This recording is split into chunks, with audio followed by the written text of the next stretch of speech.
ఉన్న బంగారాన్ని విడిపించి ఆ రోజు ఆన్లైన్ రేటుకే మేము కొంటాం. Sharma gold company. నమస్కారం. సుమన్ టీవీ ప్రేక్షకులకు స్వాగతం. ముందుగా సుమన్ టీవీ ప్రేక్షకులకు శ్రీ క్రోధినామ సంవత్సర ఉగాది శుభాకాంక్షలు. ఈ క్రోధినామ సంవత్సరం ద్వాదశ రాశుల వారికి ఏ రకంగా ఉండబోతుంది, నవగ్రహాల స్థితిగతులు ఎలా ఉన్నాయి, వాటి వల్ల ఎటువంటి ఫలితాలు వెలువడున్నాయి అనే విషయాన్ని తెలియజేసేందుకు మనతో పాటు ఉన్నారు శ్రీ వీర బ్రహ్మేంద్ర స్వామి ఉపాసకులు, ప్రాచీన సంఖ్య మరియు ప్రశ్నాశాస్త్ర నిపుణులు కృష్ణమాచార్యులు గారు. గురుగారు నమస్కారం అండి. జై వీరబ్రహ్మ జై గోవిందమాంబ జై. నమస్కారం అమ్మ. గురుగారు, ప్రాచీన సంఖ్య మరియు ప్రశ్నాశాస్త్రం ప్రకారం మనకి మీ కన్యా రాశి వారికి ఈ క్రోధినామ సంవత్సరం ఎలా ఉండబోతుంది? శివాయ బ్రహ్మణే నమ, వీరబ్రహ్మేంద్ర స్వామినే నమో నమ. జై వీరబ్రహ్మ జై గోవిందమాంబ జై. కన్యారాశి వారికి ఆదాయం 5, వ్యయం 5, రాజ్యపూజ్యం 5, ఇక అవమానం మాత్రం 2. ఇక లగ్నస్థానంలో కేతు సంబంధమైన స్థితి. ప్రశ్నాశాస్త్రాన్ని అనుసరించి చూస్తే దేవగురువు అయినటువంటి బృహస్పతి దైనందిన జీవితంలో ఎంతో కాలంగా పెండింగ్లో ఉన్నటువంటి పనులన్నీ కూడా పూర్తి చేసుకోగలుగుతారు. వృత్తి, ఉద్యోగం, వ్యాపారం ఇలాంటి విషయాల్లో దేవగురువు అయినటువంటి బృహస్పతికి సంబంధించిన ఫలితం మీ పెద్దలు, తల్లిదండ్రులు, కుటుంబానికి పెద్దలైనటువంటి వాళ్ళ యొక్క అనుకూలత వల్ల, సహాయ సహకారాల వల్ల జీవితంలో ఒక ముఖ్యమైనటువంటి విషయంలో జీవిత లక్ష్యాన్ని సాధించేటువంటి ప్రయత్నం అనివార్యమవుతుంది.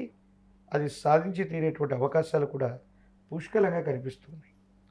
అయితే కొన్ని పరిస్థితుల్లో సకాలంలో నిర్ణయాలు తీసుకోవటం వల్ల ఆలస్యమైనటువంటి తరుణంలో కాలమే సర్పమై ఫలితాన్ని మింగేస్తూ ఉన్నట్టు కొన్ని విషయాల్లో వేగవంతంగా ప్రయత్నం చేయకపోతే మాత్రం కొన్ని చిన్న చిన్న ఇబ్బందులు, ప్రతిబంధకాలు, సమస్యలు వచ్చేటువంటి అవకాశం ఉంది. ఆర్థికపరమైనటువంటి అంశాలు బాగున్నాయి, వృత్తి వ్యాపార సంబంధమైన స్థితిగతులు బాగున్నాయి. కానీ లగ్నంలో ఉన్నటువంటి కేతు అవ్వచ్చు, లేదా ఇతర గ్రహాల యొక్క గోచారవశాత్తు ఉన్న ఫలితాన్ని చూస్తే జీవిత భాగస్వామికి సంబంధించి ఆరోగ్యపరమైనటువంటి అంశాల్లో ఏదైనా ఇబ్బంది రావటం, కలత్ర వంశం, అది భార్య అయిపోవచ్చు లేదా భర్త అయిపోవచ్చు, వారికి సంబంధించినటువంటి కుటుంబంలో వాళ్ళకి మీకు మధ్యలో ఏవైనా వాగ్వివాదాలు జరిగేటువంటి సంఘటనలు ఉన్నాయి.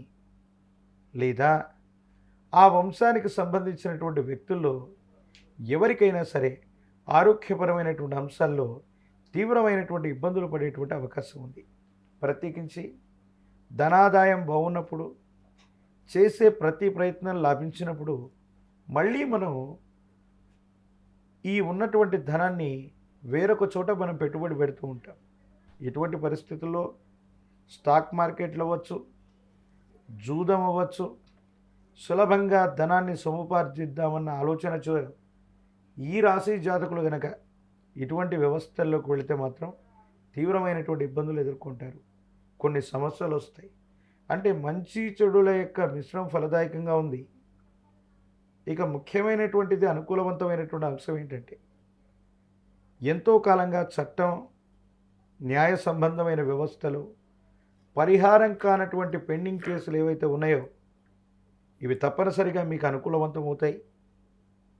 ప్రత్యేకించి కుటుంబానికి సంబంధించిన యజమాని స్థానంలో ఉన్న తండ్రి అవ్వచ్చు, అమ్మగారు అవ్వచ్చు, ప్రత్యేకించి అత్తగారు అవ్వచ్చు, మామగారు అవ్వచ్చు, కుటుంబంలో పెద్దవాళ్ళైనటువంటి వ్యక్తుల యొక్క ఆరోగ్యపరమైనటువంటి అంశాల పట్ల తస్మాత్ జాగ్రత్తగా ఉండటం చెప్పదగినటువంటి సూచన. గతానికి సంబంధించి ఎవరైతే మీకు సహాయ నిరాకరణ చేశారో, మీ నుండి సహాయాన్ని పొంది కూడా ముఖాన్ని చాటేస్తున్నారో, ఖచ్చితంగా వాళ్ళు మీకు సాయం చేయవలసిన పరిస్థితి. ఒక ముఖ్యమైనటువంటి సందర్భంలో మీ యొక్క అండదండలు వాళ్ళకు అవసరమవటం, తత్కారణంగా వాళ్ళు తప్పనిసరిగా మీకు పరోపకారాన్ని చేసేటువంటి అవకాశం కూడా తప్పకుండా ఉంది. పిల్లల యొక్క భవిష్యత్తు కోసం ఆరాటపడతారు. ఉన్నతమైనటువంటి జీవితం కోసం, ఉన్నతమైనటువంటి స్థితిగతుల కోసం మీరు చేసేటువంటి ప్రయత్నాలు కూడా సఫలీకృతం అవుతాయి. భగవత్ సంబంధమైనటువంటి అనుగ్రహం వల్ల అంతా బాగుండేటువంటి అవకాశం కనపడుతుంది. గురుగారు, కళారంగంలో ఉండేవారికి అలాగే శాస్త్ర సాంకేతిక రంగంలో ఉండేవారికి ఎలా ఉండబోతుంది ఈ కన్యా రాశి వారికి? కళారంగంలో ఉన్నటువంటి వాళ్ళకి, లలిత కళలు, సినిమా సంబంధమైనటువంటి, మీడియా సంబంధమైనటువంటి విషయాల్లో ఉన్నటువంటి వాళ్ళకి వేగవంతమైనటువంటి నిర్ణయాల ద్వారా వచ్చినటువంటి అవకాశాలని సద్వినియోగం చేసుకునేటువంటి అవకాశం ఉంది. యోగదాయకమైనటువంటి స్థితిగతుల్లో భవిష్యత్తు ఉండేటువంటి అవకాశం ఉంది. కాబట్టి వచ్చినటువంటి అవకాశాన్ని సద్వినియోగం చేసుకుంటే వేగవంతమైనటువంటి ప్రయోజనాలు వచ్చేటువంటి అవకాశం తప్పకుండా ఉంటుంది. ఇంకా ఎటువంటి మెరుగైన ఫలితాల కోసం ఎటువంటి పరిహారాలను పాటించుకోవాలి? ఏ దైవాన్ని ఆరాధించుకోవాలి? లక్ష్మీ నృసింహ మమ దేహి కరావలంబం. ఇది లక్ష్మీ నరసింహ ప్రభుల వారికి సంబంధించిన కరావలంబన స్తోత్రం. లక్ష్మీ నరసింహ ప్రభుల వారిని గనక విశేషంగా పూజించిన, తులసి దళాలతో కట్టిన మాల తులసి మాలని స్వామివారికి అందజేసిన, లక్ష్మీ నరసింహ కరావలంబన స్తోత్రాన్ని అనునిత్యం కూడా పఠిస్తూ ఉన్న, నవగ్రహాల్ని బంధించగలిగినటువంటి మహోన్నతమైనటువంటి అవతారమూర్తి నరసింహ ప్రభు అనుకూలవంతమైనటువంటి ఫలితాలు వస్తాయి.